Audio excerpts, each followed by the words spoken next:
ایک نصیحت زبردست انداز سے۔ میاں بیوی کہیں جا رہے تھے۔ عورت حسب معمول نوک پلک سنواری ہوئی تھی اور ٹیکسی کے انتظار میں کھڑے تھے۔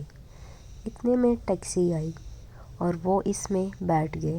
کچھ دیر بعد ٹیکسی ڈرائیور نے کہا، اپنی وائف سے بولیں یہ لپسٹک کا شیڈ مٹا دے، مجھے اچھا نہیں لگ رہا۔ یہ سننے کے ساتھ شوہر نے غصے سے اس کا گریبان پکڑا اور بولا، تیری یہ ہمت کیسے ہوئی جو تو نے یہ بات بولی؟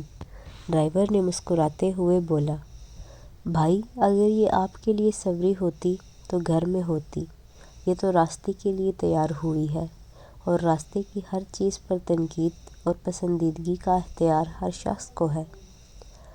مرد کا غصہ جھاگ کی طرح بیٹھ گیا اور رومال نکال کر دیا۔ اپنی بیوی سے کہا، اپنا میک اپ صاف کر لو۔ شاید اس بات میں حقیقت نہ ہو یا من گھڑت ہی واقعہ ہو، مگر ایک سچائی ضرور ہے۔ ہم عورتیں واقعی اپنے شوہر کے لیے کم اور لوگوں کے لیے زیادہ تیار ہوتی ہیں۔